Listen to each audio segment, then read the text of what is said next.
হযরত ইমাম আযম আবু হানিফা রাহিমাহুল্লাহ তার সঙ্গে এক নাস্তিকের তর্ক হচ্ছিল, বহস হচ্ছিল। নাস্তিক বলছে আল্লাহ আছে, এটা আমি মানি না। ইমাম আবু হানিফা রাহমাতুল্লাহ আলাইহি বললেন যে তোমার সাথে তো আমি কিতাব দিয়া বহস করব না, কারণ তুমি কিতাব বোঝো না। তোমারে আমি জিজ্ঞেস করি, তোমার জীবনে কি এমন কোন ঘটনা ঘটেছে কখনো যে তুমি সমুদ্রে চলেছো আর তুফানে তোমার জাহাজ ডুবি হয়েছিল, তুমি বিপদে পড়েছিলে, এরকম কি কখনো ঘটেছে জীবনে? বলে হ্যাঁ, এরকম একটা ঘটনা আছে। বলে কি রকম? বলছে যে আমি একটা জাহাজে করে যাচ্ছিলাম, সমুদ্রের উত্তাল ঢেউ শুরু হয়ে গেল, তখনই আমার জীবন সম্পর্কে আমি হতাশ হচ্ছিলাম। সমুদ্রের ঢেউ তো মারাত্মক, সমুদ্রে যারা যান নাই তারা বুঝতে পারবেন না। সমুদ্রের ঢেউগুলি হচ্ছে মৌজুন কাল জিবাল, পাহাড়ের মতো উঁচু হয়ে ঢেউগুলি আসতে থাকে। এরপরে জাহাজটা ডুবে গেল। নাস্তিক বলছে আমি একটা তক্তা পেলাম, তক্তাটা ধরে ভাসতে লাগলাম। কিছুক্ষণ পরে সেই তক্তাটাও আমার থেকে ছিন্ন হয়ে গেল, বিচ্ছিন্ন হয়ে গেল। ইমাম আযম বলছেন বলো বলো, বলতে থাকো। এরপর তোমার মন কি বলল? তোমার মনটা কি বলল? সত্যি করে বলো। নাস্তিক বলছে শেষ অবলম্বন, তক্তাটাও যখন সরে গেল তখন আমার মন বলল অদৃশ্য থেকে, গায়েব থেকে কেউ যদি আমারে বাঁচাইয়া দিত তাহলে তো আমি সত্যিই বেঁচে যেতাম। হঠাৎ করে তুফানের একটা ধাক্কা লাগলো এমন জোরে, সেই ধাক্কায় আমি কুলে এসে ছিটকে পড়লাম। ইমাম আযম রাহমাতুল্লাহ আলাইহি বলছেন আসলে তো তাওহীদের বীজ আল্লাহ সমস্ত মানুষের কলিজার ভিতরে গেড়ে দেন। সেই বীজকে গুনাহ করে করে মানুষ উপ্ত হতে দেয় না। তোমার কলিজার ভিতরেও তাওহীদের বীজ ছিল, কিন্তু গুনাহ করে তুমি তা বরবাদ করেছো। যা বিপদের সময় তোমার মুখ থেকে বেরিয়েছে, গায়েব থেকে কেউ যদি আমাকে সাহায্য করত, গায়েব থেকে যার কাছে সাহায্য তুমি চেয়েছিলে তার নামই তো হচ্ছে আল্লাহ রাব্বুল আলামিন। এটা কমপ্লিট জীবন বিধান হিসাবে কোরআন এসেছে। নবীও আসার আর দরকার নাই, কোরআন আসারও আর দরকার নাই। প্রশ্ন উঠতে পারে নতুন নতুন বিজ্ঞানের উদ্ভাবন হচ্ছে, নতুন নতুন আবিষ্কার হচ্ছে, কোরআন তো 1400 বছরের পুরানা, এই আধুনিক যুগের প্রয়োজন কি কোরআন মেটাতে পারবে? এ প্রশ্নের জবাব হচ্ছে কোরআন এসেছে এমন এক সত্তার কাছ থেকে যার কাছে অতীত কাল বলে কোনো কাল নাই, যার কাছে ভবিষ্যৎ কাল বলে কোনো কাল নাই, যার কাছে সমস্ত কালটাই বর্তমান। কোরআন এসছে তার কাছ থেকে। সুতরাং পৃথিবী যত আধুনিক হোক, বিজ্ঞানের উৎকর্ষ, বিজ্ঞানের আবিষ্কার যতই মানুষকে চমৎকৃত করুক, গোটা বিশ্বের সমস্ত বিজ্ঞান দর্শন সবকিছুই চিরটা কাল, যতদিন সূর্যের পূর্ব দিগন্ত থেকে উদয় হওয়া এবং পশ্চিম দিগন্তে তা অস্তমিত হওয়ার ধারা অব্যাহত থাকবে, ততদিন পর্যন্ত গোটা বিশ্বের সমস্ত বিজ্ঞান আর দর্শন ভিক্ষুকের মতো হাত পেতে দাঁড়িয়ে থাকবে কোরআনে কারীমের দরওয়াজায়। যেহেতু কোরআন এসেছে আল্লাহর কাছ থেকে, কার কাছ থেকে এসেছে? মহাবিজ্ঞানময় তার কাছ থেকে কোরআন এসেছে।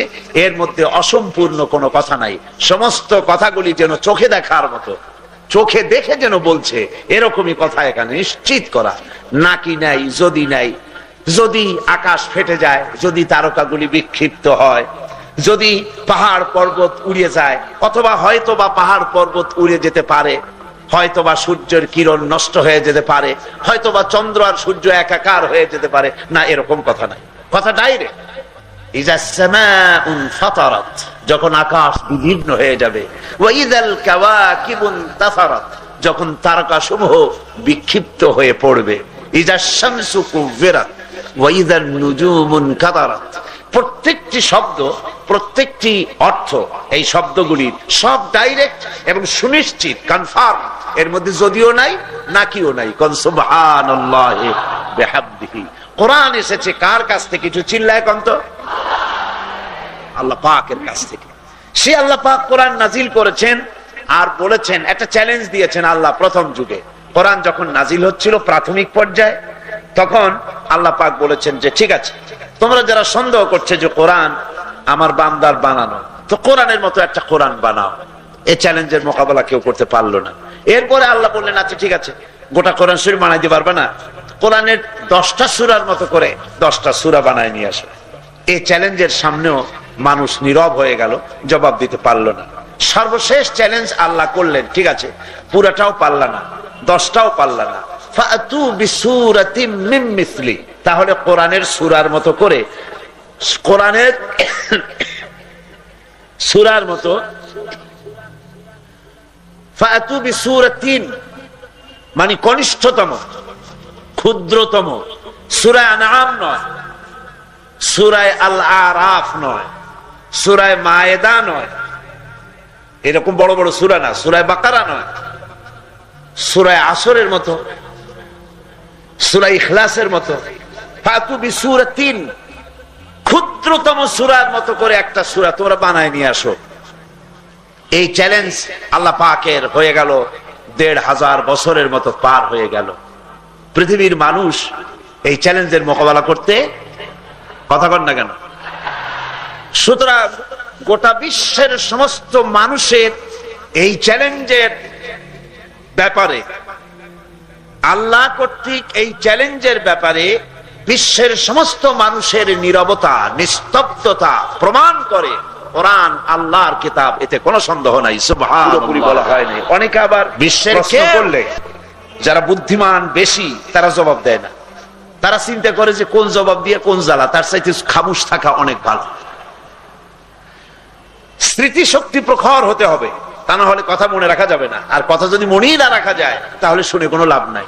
আল্লাহর কাছে আমরা সকলেই দোয়া করি, আয় আল্লাহ পাক মৃত্যু পর্যন্ত আমাদের স্মৃতিশক্তি তুমি বহাল রাখো এবং আমাদের স্মৃতিশক্তিকে তুমি প্রখর করে দাও, যাতে করে কোরআন হাদিসের কথা, ভালো ভালো কথা যত শুনি সারা জীবন যেন মনে রাখতে পারি আর আমল করতে পারি। জোরে কোন আমিন। ইমানের কথা আমি আপনাদের সামনে বলতেছিলাম গতকাল। ইমান, ইসলামের প্রতিটি ব্যাপারে এর উৎস এবং এর প্রত্যাবর্তন স্থল হচ্ছে আল্লাহ পাকের সত্তার প্রতি ইমান আনা, আল্লাহর সত্তার উপরে ইমান আনা। তার অর্থ হলো এই যে ফেরেশতার উপরে ইমান আনতে হবে। কেন? যেহেতু ফেরেশতারা আল্লাহর ফেরেশতারা, আল্লাহর ফেরেশতা। কিতাবের উপরে ইমান আনবো, কিতাব কি? কোরআন। কোরআনের উপরে ইমান আনবো, কেন আনবো? যেহেতু এটা আল্লাহর কিতাব। নবীর উপরে ইমান আনবো, কেন আনবো? যেহেতু নবীরা আল্লাহর। এতক্ষণ কইলাম, এখন জোড়া দিতে পারলেন না কেন? যেহেতু তারা আল্লাহর নবী, যেহেতু তারা আল্লাহর নবী। পরকালকে বিশ্বাস করব, কারণ সেটা আল্লাহ কর্তৃক নির্ধারিত বিচারের দিন। এমনি করে সমস্ত ফরজগুলি মানবো এই জন্যে যেহেতু তা আল্লাহর হুকুম। এই জন্য আল্লাহ পাকের ইমানের, আল্লাহ পাকের প্রতি ইমান আনাটাই হচ্ছে ইসলামের গোটা ব্যবস্থাপনার মূল কেন্দ্র। এটা ইমানের উপরে প্রতিষ্ঠিত মূল ব্যাপারটা হলো এই জন্য এই একটিমাত্র জিনিসের উপরে ইসলামের গোটা ব্যবস্থাপনা নির্ভর করছে। যদি কোন ক্রমে এর থেকে মানুষ এই কেন্দ্রবিন্দু থেকে যদি সরে যায় তাহলে ইসলামের অস্তিত্ব থাকবে না, ইমানের অস্তিত্ব থাকবে না। এর পুরাটাই হলো, এটা এত বড় গুরুত্বপূর্ণ ব্যাপার যে জীবনের সবকিছু করতে হবে আল্লাহ পাককে স্বীকার করে। এত বড় গুরুত্বপূর্ণ ব্যাপারটি শুধু আল্লাহ আছেন এতটুকুন বললেই সারবে না, বরং আল্লাহকে বিশ্বাস করার জন্য 4টি শর্ত দরকার। বলেন কটি শর্ত? মনে রাখেন, কটি শর্ত? 4টি শর্ত প্রয়োজন আল্লাহকে বিশ্বাস করার জন্য। কি কি? আল্লাহর জাত, আল্লাহর সিফাত, আল্লাহর কুদরত, আল্লাহর হুকুম ও আহকাম। বাংলায় বলি আল্লাহর অস্তিত্ব, আল্লাহর গুণাবলী, আল্লাহর ক্ষমতা এবং আল্লাহর বিধিনিষেধ। এই 4টি জিনিসের উপর ঈমান আনলে তাহলেই আল্লাহর উপরে ঈমান এনেছি এটা প্রমাণিত হবে। কোন আলহামদুলিল্লাহ। এখন আমি একটা একটা করে আপনাদের সামনে বলি, তাহলে আমাদের বুঝতে সুবিধা হবে।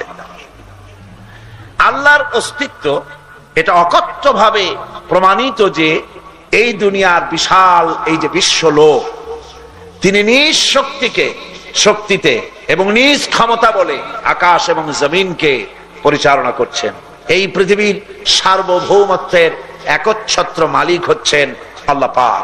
এর মালিক কে? আল্লাহ পাক। কোরআনে কারীমে আল্লাহ পাক বলছেন, লিল্লাহি মা ফিস সামাওয়াতি ওয়া মা ফিল আরদ। আকাশে যা কিছু আছে, জমিনে যা কিছু আছে, সবকিছু হচ্ছে আল্লাহ পাকের জন্য। আল্লাহ পাকের পরিচয় সম্পর্কে, আল্লাহর পরিচয় কি এ সম্পর্কে আল্লাহ পাক কোরআন শরীফে বলছেন, যালিকুমুল্লাহু রাব্বুকুম লা ইলাহা ইল্লা হুয়া খালিকু কুল্লি শাই। এই হচ্ছেন মহান আল্লাহ রাব্বুল আলামিন, তোমাদের রব। কে? খালিকু কুল্লি শাই, সমস্ত জিনিস যিনি সৃষ্টি করেছেন তিনি হচ্ছেন তোমাদের রব। ফা'বুদুহু ওয়া হুয়া আলা কুল্লি শাইইন কাদির।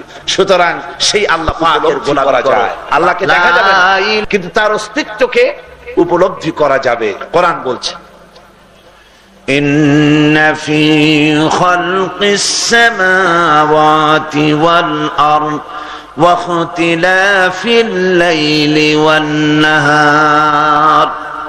নিশ্চয়ই আকাশ এবং জমিনের সৃষ্টির ব্যাপারে, রাত এবং দিনের পরিবর্তনের ব্যাপারে এর মধ্যে যারা চিন্তাশীল গবেষক তাদের জন্য রয়েছে নিঃসন্দেহে এর মধ্যে শিক্ষা গ্রহণের ব্যাপার রয়েছে। আল্লাহ পাক মানুষকে বুদ্ধি দিয়েছেন, সেই বুদ্ধির মাধ্যমে আল্লাহর সৃষ্টি নৈপুণ্যতার ভেতর দিয়ে তাকে চিনতে হবে, তাকে জানতে হবে। এই বিশ্বের সর্বশ্রেষ্ঠ কপাল পোড়া হচ্ছে তারা যারা আল্লাহকে অস্বীকার করেছে, অর্থাৎ নাস্তিক। পৃথিবীর শ্রেষ্ঠ কপাল পোড়া কারা কোন তো? আরো জোরে কোন কপাল পোড়া কারা?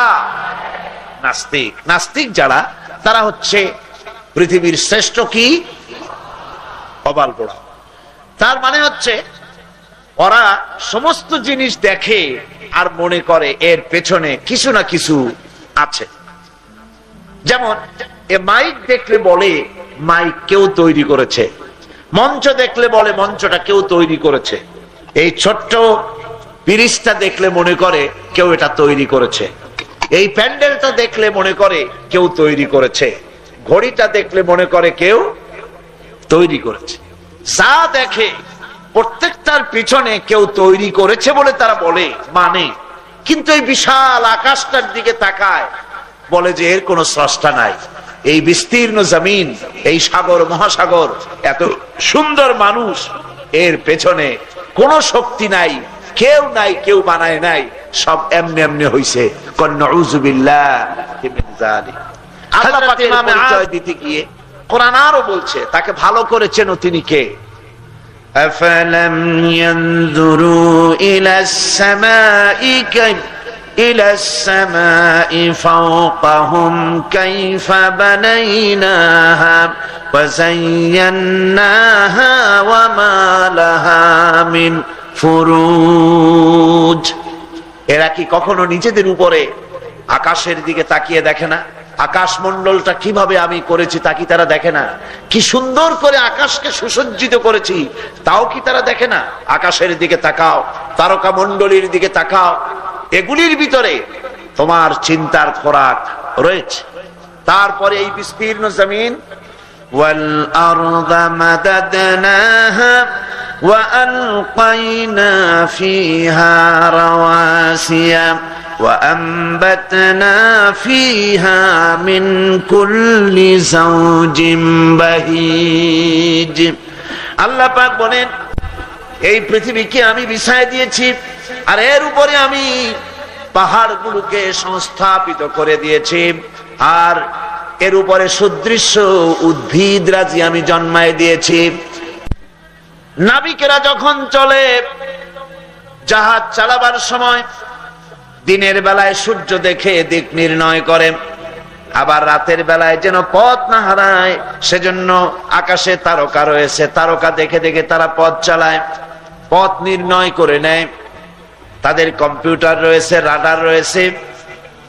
এরপরে এই পাখিগুলিকে কোনো রাডার নাই, কে তারে পথ দেখালো, কে তাকে বুঝাই দিল।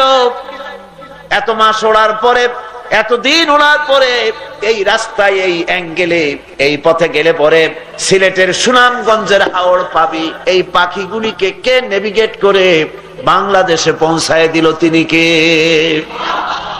জোরে বলেন তিনি কে? আল্লাহ সুবহানাহু ওয়া তাআলা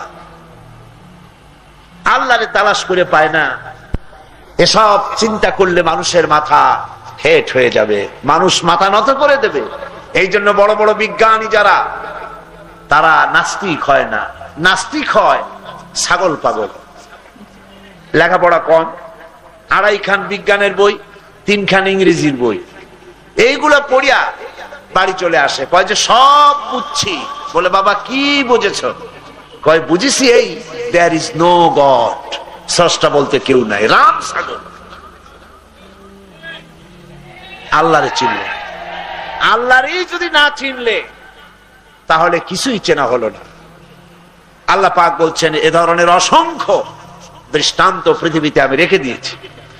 الذي خلق 7 سماوات طباقا ما ترى في خلق الرحمن من تفاوت। আল্লাহ রাব্বুল আলামিন বলেন আকাশের দিকে তাকায় দেখো, জমিনের দিকে তাকায় দেখো, এই আকাশটাকে কি সুন্দর থরে থরে করে আমি সাজাইছি। ক্ষমাশীল তিনি, সপ্ত আকাশ রচিলেন থরে থরে, কোন ত্রুটি হেরিবে না তার পূর্ণ সৃজন পরে। চাও তুমি তার সৃষ্টি পানে, দেখো কিছু ভুল চোখ, ফিরাও তোমার নয়ন খানি, ফিরাও তোমার মুখ। আল্লাহ পাক বলছেন আকাশের দিকে তাকাও, জমিনের দিকে তাকাও, বারবার তাকাও, দেখো আমার সৃষ্টি নৈপুণ্যতার ভেতরে কোন ভুল আছে নাকি, তাকায় দেখো তো। কে বলতেছেন? আল্লাহ পাক। তাকায় দেখো, নিজের শরীরটার দিকে তাকাও, কি সুন্দর করে বানাইছে। এখন তুমি বলো যে এর থেকে আরো সুন্দর কি হইলে হইতো? চোখ দুটো যেখানে আছে, এই চোখ যদি চলে যেত বগলের তলে, ভালো হইতো? কি কর? যেখানে যাইতেন দেখার জন্য হ্যান্ডস আপ করা লাগবে, চোখ তো বগলের তলে। নাক আছে মুখের কাছে, মুখের মধ্যে খানা দেওয়ার সাথে সাথে নাক বলবে খাইস না, এটা 5 দিনের পচা ইলিশ, খাইলে পেটে অসুখ করবে। নাক যদি মুখের কাছে না হইয়া যদি নাভির কাছে হতো, প্যান্টের ফিতা খুলিয়া চেন খুলে তারপরে নাকের কাছে জিজ্ঞেস করা লাগতো যে নাক সাহেব এটা কি খাবো? দেখছেন অবস্থা? আল্লাহ রাব্বুল আলামিন বলছেন তাকাও, সৃষ্টি নৈপুণ্যতা দেখো। আল্লাহর নবী বলেন কেউ যদি আল্লাহর সৃষ্টি নৈপুণ্যতা সম্পর্কে 1 ঘন্টা চিন্তা করে, গবেষণা করে, রব্বুল আলামিন তার আমলনামায় 60 বছরের নফল ইবাদতের সওয়াব লিখে দেন। বিজ্ঞান চিন্তা করে অ্যাসেম্বল করেছে, বিজ্ঞান শুধু জোড়াতালি দিয়া একটা শেপ দিয়েছে। মৌলিক সব জিনিস আল্লাহ, মানুষ এগুলোকে একত্রিত করে এক একটা জিনিসের শেপ দিয়েছে। এই যে কাপড়, মাথার উপরে কাপড়, আপনারা কাপড় বানাইছেন, কিন্তু কাপড়টা এসেছে সেটা কটন হোক, সিনথেটিক হোক, যাই হোক, সেটা আসছে কোত্থেকে? সুতা থেকে আসছে, তুলা থেকে আসছে। আমার গায়ের এই কাপড়টা উল, এটা হলো পশম। মানুষ এটাকে কালো রং দিয়া সুতা বানাইছে, কিন্তু সুতাটা আসছে পশম থেকে। পশম আসছে কোত্থেকে? ঘোড়ার গা থেকে, ভেড়ার গা থেকে, গরুর গা থেকে, এদের শরীরের পশম দিয়ে এগুলি তৈরি হয়েছে। তাহলে মৌলিক জিনিসগুলি কার? আল্লাহ পাক। আপনার মিস্ত্রি টেবিলটা বানাইছে, প্রশংসা কি মিস্ত্রির করবেন? না। এই টেবিল বানাতে লেগেছে কি? কাঠ আর লোহা। লোহা বানিয়েছেন কে? কাঠ বানিয়েছেন কে? আল্লাহ পাক। তাহলে সব জিনিসই তো আল্লাহর। চিল্লা এখন, সব জিনিস কার?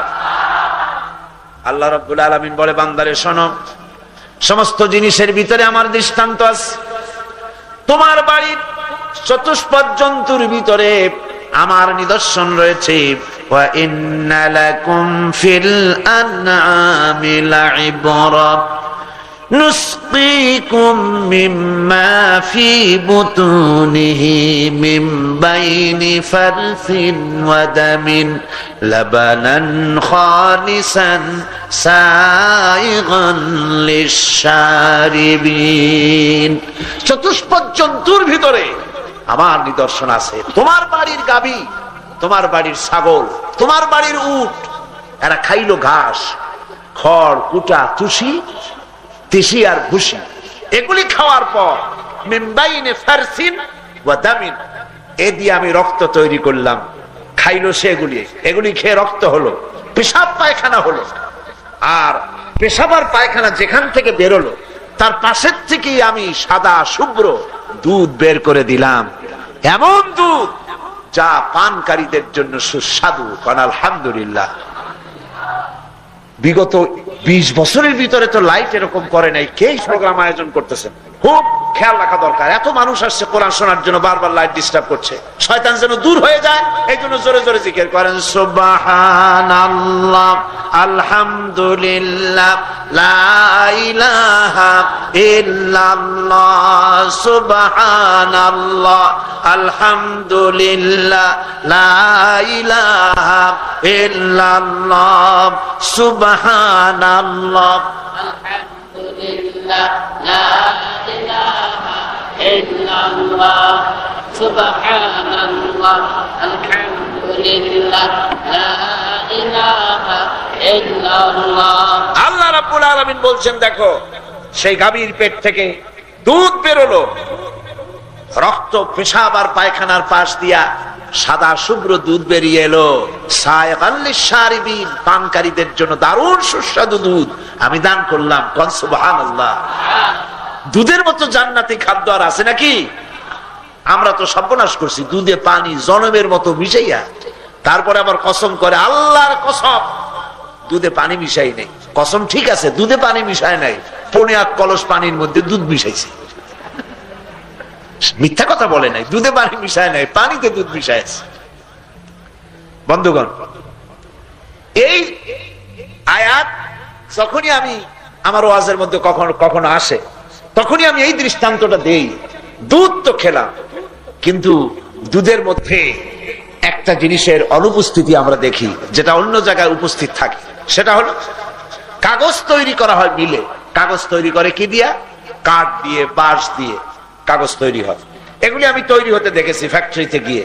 কাঠ, বাঁশ, এগুলি ইলেকট্রিক হিটে একদম পানি হয়ে গেল।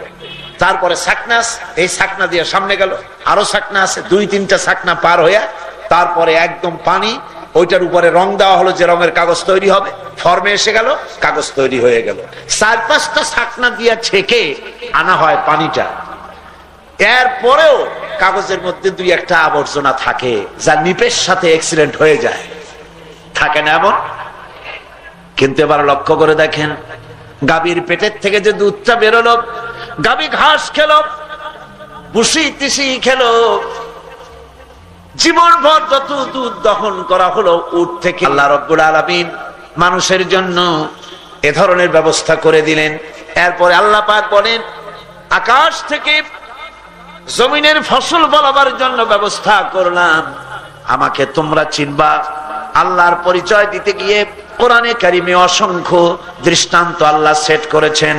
আফারাআইতুম মা তাহরুসুন আনতুম তাজরাউনাহু আম নাহনুজ জারিউন। তোমরা কি কখনো চিন্তা করে বিবেচনা করে দেখেছো, তোমরা যে বীজ বপন করো, জমিনে যে গাছ লাগাও, বীজ বপন করো, এর থেকে ফসল উৎপাদন কে করে? তুমি করো না আমি করি? কে করে? সিল্লাকন কে করে? তোমরা যে পানি পান করো, কোন সময় কি লক্ষ্য করছো? খালি তো খাও, ঠক ঠক করে খায়, তাও আবার ডান হাত দিয়ে খায় না, বাম হাত দিয়ে। স্টাইল কোথায়? বাম হাত দিয়ে খায়।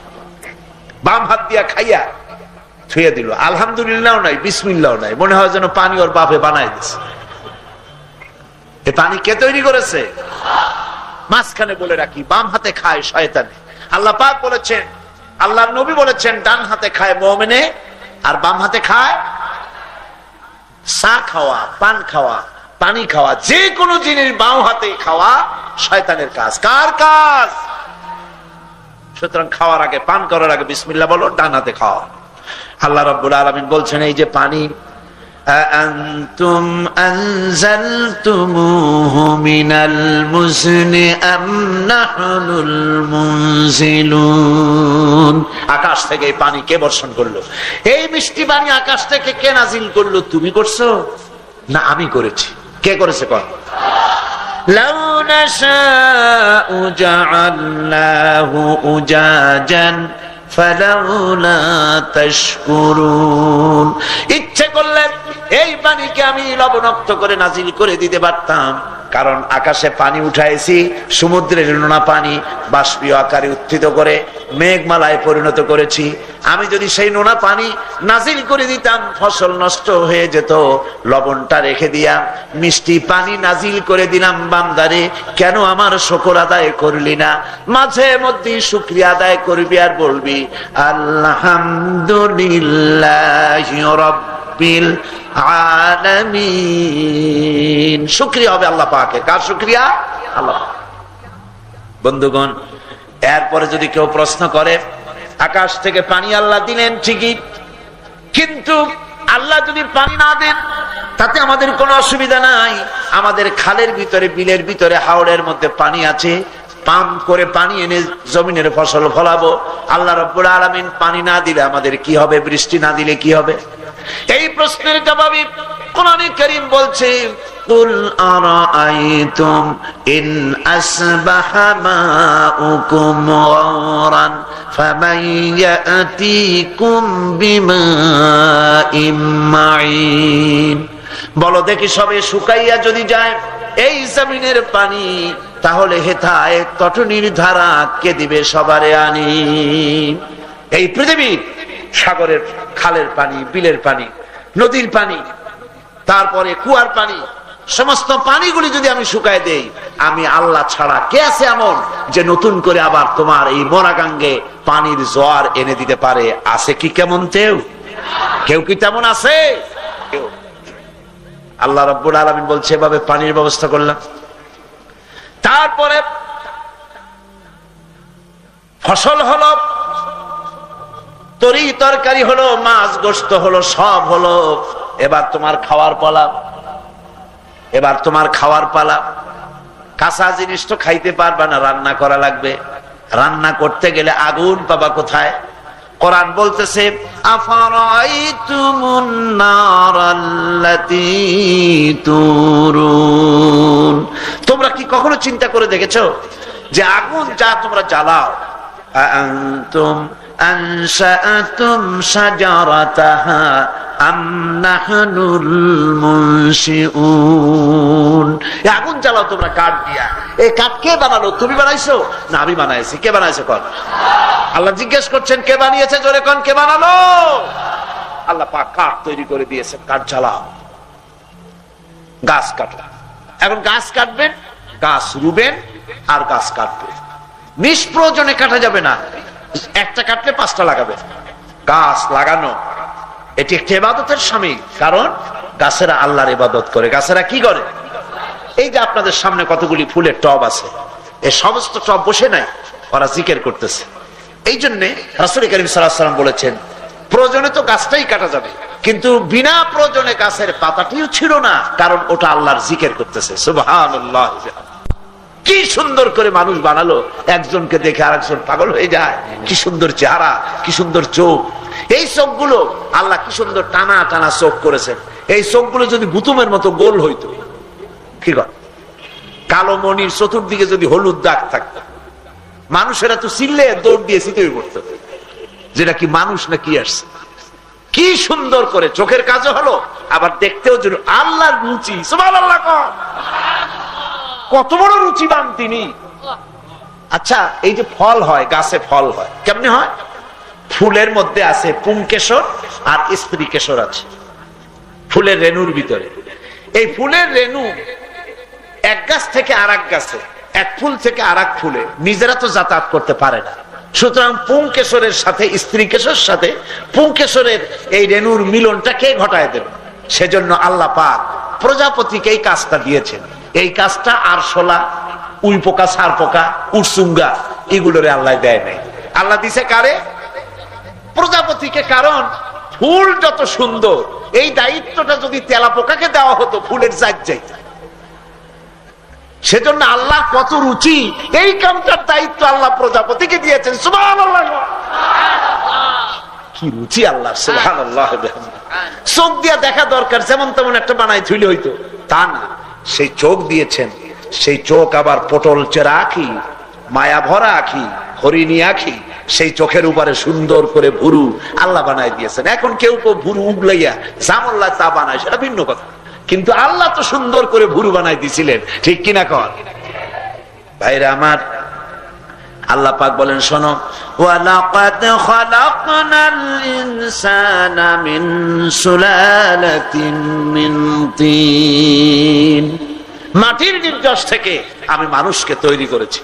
এই ফুলের রেণু এক গাছ থেকে আরেক গাছে, এক ফুল থেকে আরেক ফুলে নিজেরা তো যাতায়াত করতে পারে না, সুতরাং পুংকেশরের সাথে স্ত্রী কেশর সাথে পুংকেশরের এই রেণুর মিলনটা কে ঘটায় দেবে? সেজন্য আল্লাহ পাক প্রজাপতিকে এই কাজটা দিয়েছেন। এই কাজটা আরশোলা, উই পোকা, সার পোকা, উড়সুঙ্গা এগুলোরে আল্লাহ দেয় নাই। আল্লাহ দিছে কারে? প্রজাপতিকে। কারণ ফুল যত সুন্দর, এই দায়িত্বটা যদি তেলা পোকাকে দেওয়া হতো ফুলের জাত চাইতে, সেজন্য আল্লাহর কত রুচি, এই কামটার দায়িত্ব আল্লাহ প্রজাপতিকে দিয়েছেন। সুবহানাল্লাহ, কি রুচি আল্লাহ, সুবহানাল্লাহ। চোখ দিয়া দেখা দরকার, যেমন তেমন একটা বানাই থইলে হইতো, তা না, সেই চোখ দিয়েছেন।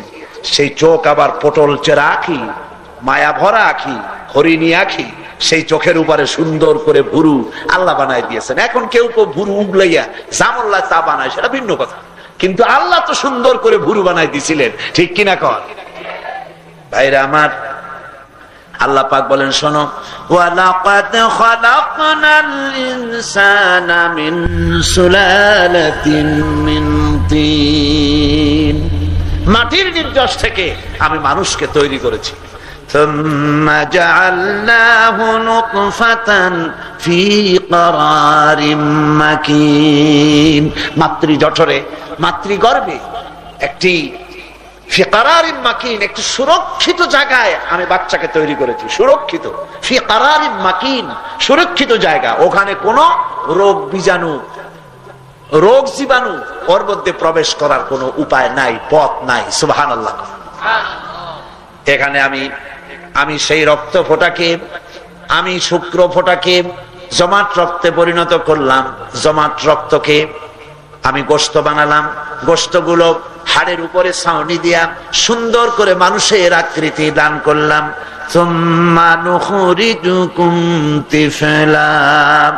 এরপরে বাচ্চার আকারে মায়ের পেট থেকে বের করে নিয়ে আসলাম। এমন অবস্থায় এনেছি যখন কোনো হুঁশ ছিল না, জ্ঞান ছিল না, তোমার কথা বলতে তুমি পারতে না। এমনি ভাবে আনলাম দুনিয়ার বুকে। আল্লাহু আখরাজাকুম মিন বুতুনি উম্মাহাতিকুম লা তা'লামুনা শাইআ, এমন অবস্থায় মায়ের পেট থেকে বের করেছি যখন তোমার কোনো হুঁশ নাই, জ্ঞান নাই, কান্দা ছাড়া কোনো পথ। ক্ষুধা লাগলে কাঁদতে হবে। পেশাব পায়খানায় পড়ে আছে, বলতে পারে না যে মা আমি পেশাব পায়খানায় পড়ে আছি এই ঠান্ডার মধ্যে, তুমি আমার সাফ করে দাও, বলা লাগে? লাগে না। ক্ষুধা লাগলে কান্দে, বলা লাগে না। আল্লাহ পাক বলে, বান্দারে, মায়ের কলিজার ভিতরে তোমার প্রতি এমন মহব্বত আমি আল্লাহ পয়দা করে দিয়েছি, তুমি যখন চিৎকার মারতে, তুমি যখন কাঁদতে, মায়ের হাতের সমস্ত কাজ ফেলে রেখে দৌড়ে তোমাকে বুকে নিয়ে, কোলে নিয়ে, তোমার মুখে চুমা খেয়ে তোমাকে সান্ত্বনা দিয়েছে। আমার পরিচয় জানো না, আমাকে চিনতে তোমার আজ কষ্ট হচ্ছে। এই পৃথিবীতে আসার পর তুমি কি খাবে, সেজন্য তুমি দুনিয়া আসার 6 মাস আগে তোমার মায়ের বুকের ভিতরে তোমার খাবারকে আমি রব্বুল আলামিন গরম করে খাবার জোগাড় করে রেখেছিলাম। ঠান্ডা করি নাই, পেট খারাপ করবে। বেশি গরম করি নাই, জিহ্বা পুড়িয়ে যাবে। নোনতা নোনতা করি নাই, খাইতে পারবে না। সেই জন্য সামান্য চিনি মিশাইয়া সুন্দর করে দুধটারে গরম করে রেখে দিছি। আর মায়ের বুকের মধ্যে স্নেহের উত্তাপ দিয়া দুধ সব সময় গরম রাখছি, যাতে করে তুমি পান করে তোমার স্বাস্থ্য ভালো হয়ে যায়। সুবহানাল্লাহ। আল্লাহ রাব্বুল আলামিন বলেন, আল্লাহর মোকাবেলায় মানুষের চূড়ান্ত অক্ষমতা কোরআন বলছে। এই মানুষ আল্লাহর মোকাবেলায় তার অক্ষমতা কত, এমনি তো বলে, দেখেন না, শক্তি দেখায়। এত শক্তি তোমার, মরার সময় সেই শক্তি যায় করি। আল্লাহ পাক বলছেন ফালাউলা ইযা বালাগাতিল হুলকুম ওয়া আনতুম হিনা ইযিন তানজুরুন। মুমূর্ষু ব্যক্তির প্রাণ যখন গলা পর্যন্ত চলে আসে, তোমরা কাছে বসে দেখতে পাও তোমাদের কি ক্ষমতা আছে ওই নিষ্ক্রমণকারী রূহকে আবার তার মধ্যে ফিরিয়ে দিতে পারো, এমন ক্ষমতা কি তোমাদের আছে? সব তো আছে, শক্তির জ্বালায় অস্থির, বন্দুক আছে, কামান আছে, স্ট্যান্ড গান আছে, ব্রেন গান আছে, এলএমজি আছে, আদমজি আছে, কত কিছুই তো আছে। এত শক্তি তোমাদের, রূহ যখন বেরিয়ে যেতে থাকে ফিরাই দিতে পারো? পারো না। মৃত্যুর সময় কষ্ট হতে থাকে। আল্লাহর নবী বলেছেন মুমূর্ষু ব্যক্তির কাছে বসে সূরা ইয়াসিন তেলাওয়াত করো। মুমূর্ষু ব্যক্তির কাছে বসে যদি সূরা ইয়াসিন তেলাওয়াত করো, তাহলে মুমূর্ষু ব্যক্তির মৃত্যুর আযাবকে আল্লাহ রাব্বুল আলামিন কমায়া দিবেন। কিসের সূরা ইয়াসিন নিজেও জানে না, বউ জানে না, ছেলে মেয়ে কেউ জানে না। বাপ মরতেছে, মা মরতেছে, তাড়াতাড়ি ক্যামেরা নিয়ে আসছে। আল্লামা হালি কি সুন্দর করে বলছেন, শায়ের আল্লামা হালি, মস্तर है नज़र में लड़कों की शामत देखिए, मस्तर है नज़र में लड़कों की शामत देखिए, उनकी फोटो लेते हैं पढ़ते नहीं यासीन है।